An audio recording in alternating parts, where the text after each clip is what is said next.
राजाधिराज योगीराज परब्रह्म भगवान श्री स्वामी समर्थ महाराज, ब्रह्मीभूत पिटले महाराज, सद्गुरु तेजोडी मोरे दादा, अखिल भारतीय श्री स्वामी समर्थ गुरुपीठाचे पीठाधीश, दिंडोरी प्रणित मार्गाचे प्रमुख, सेवेकरांचे गुरुवर्य, गुरुमाऊली परमपूज्य गुरुमाऊली यांच्या चरणी कोटी कोटी वंदन. स्थान देवता, ग्राम देवता आणि उपस्थित सर्व भाविक सज्जन सेवेकरी, आपण आज या ठिकाणी गुरुवारी मोठ्या संख्येने परब्रह्म भगवान श्री स्वामी समर्थ महाराजांच्या आरतीला उपस्थित राहून आपली सेवा परब्रह्म भगवान श्री स्वामी समर्थ महाराजांच्या चरणी पुष्पांजलीच्या स्वरूपामध्ये या ठिकाणी अर्पण केलेले आहे. आणि आपल्या सर्वांना परब्रह्म भगवान श्री स्वामी समर्थ महाराजांनी आशीर्वाद दिलेला आहे. भिवू नकोस, मी तुझ्या पाठीशी आहे.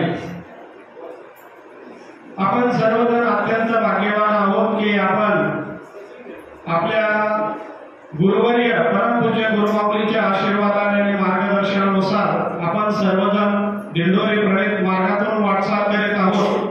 आणि आपण ही वाटचाल करीत असताना परमपूज्य गुरुमाऊलीच्या आशीर्वादाने आणि मार्गदर्शनानुसार सेवा मार्गातून वाटचाल करणाऱ्या प्रत्येक सेवेकऱ्याचं जीवनाचं कल्याण झालेलं आहे, सोनं झालेलं आहे. आणि ज्याचं झालं नाही त्याने हात वर करा. परमपूज्य गुरुमाऊलींनी फक्त सेवेकऱ्यांसाठीच नाही तर भारत मातेसाठीच नाही तर या विश्वाच्या कल्याणासाठी परमपूज्य गुरुमाऊली आपल्या सर्व सेवेकऱ्यांकडून अनेक सेवा आणि उपक्रम गेली 70 वर्ष राबवून घेत आहेत. आपल्याला माहिती असेल 2004 साली परमपूज्य गुरुमाऊलींनी या विश्वाच्या कल्याणासाठी एक संकल्प सोडला, तो म्हणजे लक्षचंडी. 2004 साली परमपूज्य गुरुमाऊलींनी आपल्या भारताची लोकसंख्या गृहीत धरली होती 100 कोटी. 2004 साली परमपूज्य गुरुमाऊलींनी संकल्प सोडला लक्षचंडी. लक्षचंडी म्हणजे काय? शतचंडी, नवचंडी, शतचंडी, आविचंडी, लक्षचंडी, कोटीचंडी, अब्जचंडी, चंडीचंडी हे शब्द आपण ऐकत आलेलो आहोत. अब्जचंडी म्हणजे काय? कोटीचंडी म्हणजे काय? लक्षचंडी म्हणजे काय? यामध्ये आई भगवतीची सेवा दुर्गा सप्तशती पाठाच्या स्वरूपामध्ये पठण हवन करणे याला चंडी याग असं म्हटलं जातं. म्हणून या दुर्गा मातेची, आई भवानीची आणि परब्रह्म भगवान श्री स्वामी समर्थ महाराजांची अतिउच्च कोटीची सेवा गेली 70 वर्ष परमपूज्य गुरुमाऊली मोरे दादा आपल्याकडनं करून घेत आहेत. 2005 साली माऊलींनी आपल्याकडे गुरुपीठावरती लक्षचंडी याग करून घेतला. लक्षचंडी म्हणजे काय की त्या ठिकाणी स्वामी माऊलींनी आपल्याकडनं 1 लाख पाठ त्या ठिकाणी वाचन करून घेतले 2005 साली गुरुपीठावर. माऊलींना आपल्याला सेवेकऱ्यांना वाटलं की माऊली आता फक्त यावरच थांबतील. आम्हाला सुद्धा वाटलं आता लक्षचंडी झाली, बस आपण सगळे निवांत झालो, आता काही सेवा करायची गरज नाही. परत माऊलींनी सांगितलं की आपल्याला या पुढच्या काळामध्ये सुद्धा अनेक संकटांना सामोरे जायचं आहे.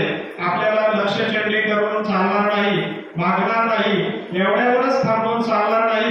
तर माऊलींनी लक्षचंडी झाल्यावर गुरुपीठावर 2005 साली कोटीचंडीचा संकल्प सोडला. आणि त्यानंतर 2007 साली हे कोटीपाठ आपण 5 ते 2007 या 2 वर्षाच्या कालावधीमध्ये परमपूज्य गुरुमाऊलींनी राज्यातील, परराज्यातील, परदेशातील सर्व सेवेकऱ्यांकडून 1 कोटी दुर्गा सप्तशती पाठ आणि 1 कोटी स्वामी चरित्र पाठ आपल्याकडे करून घेतले. 2007 साली 1 कोटी पाठ करून घेतल्यानंतर परमपूज्य गुरुमाऊलींनी त्या कार्यक्रमाची सांगता करण्यासाठी सेवेकरांना सप्तशृंगी गडाच्या पायथ्याशी बोलवलं. आणि त्या ठिकाणी माऊलींनी सर्व सेवेकऱ्यांच्या उपस्थितीमध्ये त्या ठिकाणी कोटीचंडी यज्ञ आपल्याकडून करून घेतला. आणि त्या ठिकाणी तुम्हाला सांगतो कोटीचंडीच्या कार्यक्रमाला आपल्या मार्गातील आस्था गायकचा न भूतो न भविष्यती असा कार्यक्रम झालेला आहे। त्या ठिकाणी 25 लाख सेवेकरी भाविक भक्त या कोटी चंडी कार्यक्रमाला उपस्थित होते। आहे का कोणी इथं उपस्थित या कार्यक्रमाचा साक्षीदार? एकच हात वर आहे बघा। म्हणजे याचा अर्थ आपण मार्गामध्ये सर्वजण नवीन आहोत। त्यावेळी सुद्धा सर्व सेवेकरांना वाटलं की माऊली आता इथं थांबतील, कोटी चंडी झाली, आता निवांत झालो। सेवेकरांना सुद्धा वाटलं की कोटी चंडी झाली, आता आपण निवांत झालो, आता काय आपल्याला सेवा करायची गरज नाही। परंतु त्या ठिकाणी माऊलींनी कोटी चंडीची सांगता झाल्यानंतर पुन्हा अब्जचंडीचा संकल्प सोडला। 2007 साली अब्जचंडी म्हणजे काय की दुर्गा सप्तशतीचे 100 कोटी पाठ करणे याला अब्जचंडी म्हणतात। स्वामी चरित्राचे 100 कोटी पाठ करणे याला अब्जचंडी म्हणतात। कारण 2007 साली अब्जचंडी केल्यानंतर परमपूज्य गुरु माऊलींनी गृहीत धरलं होतं की या भारत मातेची लोकसंख्या 100 कोटी गृहीत धरली होती आणि त्या दृष्टीने प्रत्येक या देशातील प्रत्येक व्यक्तीला एक पाठ स्वामी चरित्र आणि एक पाठ दुर्गा सप्तशती अशी सेवा गृहीत धरून त्यावेळी माऊलींनी ही आपला संकल्प सोडला होता। आणि हा संकल्प सोडल्यानंतर हा संकल्प परमपूज्य गुरु माऊलींनी का सोडलेला आहे तर येणाऱ्या आगामी काळामध्ये आपल्याला भारतासह जगाला अनेक गोष्टीला सामोरे जायचं आहे। 2025 ते 2030-32 या कालावधीमध्ये जगामध्ये अत्यंत उलथापालथ होणार आहे, अनेक घडामोडी घडणार आहेत। मानव निर्मित आपत्ती आणि नैसर्गिक निर्मित आपत्ती या जगावर घोंगावत आहे। तिसऱ्या महायुद्धाचं सावट आहे। जर तुम्ही जागतिक घडामोडी बघत असाल तर 29 मार्च 2025 या दिवशी शनी महाराज मीन राशीमध्ये प्रवेश करणार आहेत आणि त्यानंतर जगामध्ये खऱ्या अर्थाने तिसऱ्या महायुद्धाची ठणगी पडेल अशी भविष्यकारांनी भविष्य वर्तवून ठेवलेली आहे। काही भविष्यकारांनी 500 वर्षापूर्वी लिहिलेले आहेत। नॉस्ट्राडेमस नाव ऐकलं असेल तुम्ही, बाबा व्यंगा नाव ऐकलं असेल।